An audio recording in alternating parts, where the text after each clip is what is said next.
Ma Bible au quotidien, le verset du jour. Galates chapitre 6, le verset 3, je cite. Si quelqu'un se croit important, lui qui n'est rien, il se trompe.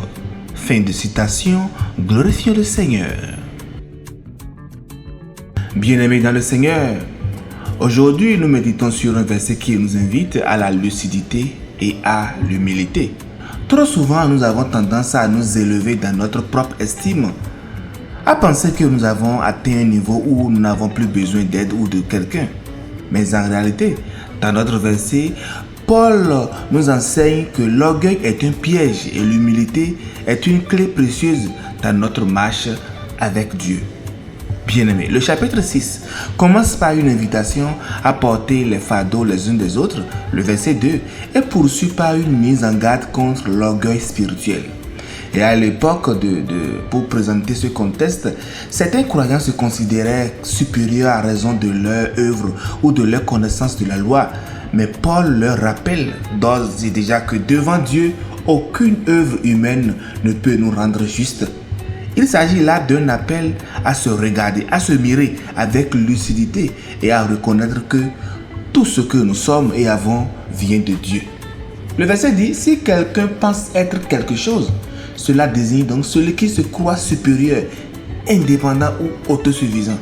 Quand il dit, quoi qu'il n'en soit rien, devant Dieu, notre valeur ne vient pas de nous-mêmes, mais de sa grâce et de son amour infini. Et le verset finit en disant, il s'abuse lui-même. L'orgueil est un mensonge qui nous éloigne de la vérité et de notre besoin de Dieu. Paul veut simplement nous faire comprendre au travers du verset du jour que nous avons besoin des autres et surtout de notre Seigneur, de Dieu. L'orgueil en fait est un piège subtil et parfois nous pensons que nous avons atteint un niveau de maturité spirituelle ou que nous sommes meilleurs que les autres. Moi, il y a quelques années, j'ai eu l'impression d'être arrivé au bout du chemin de sainteté.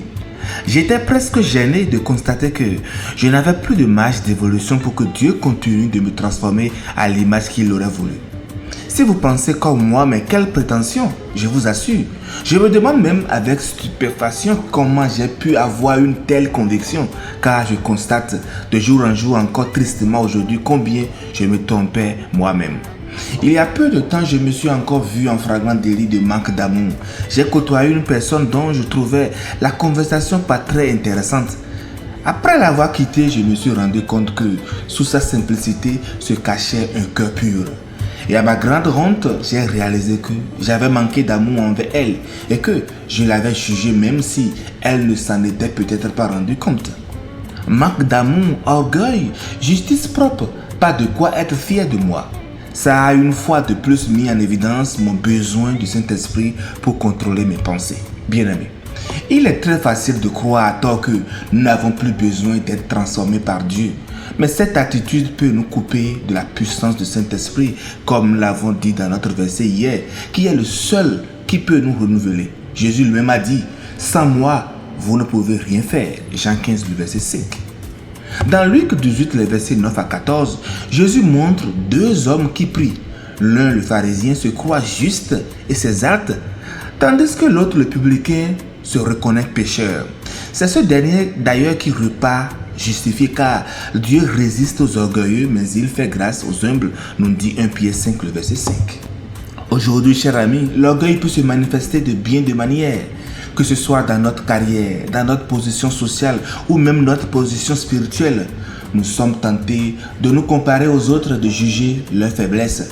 Mais Dieu nous invite à regarder au-delà des apparences pour voir les cœurs, car lui seul connaît la véritable valeur de chaque être humain que nous sommes.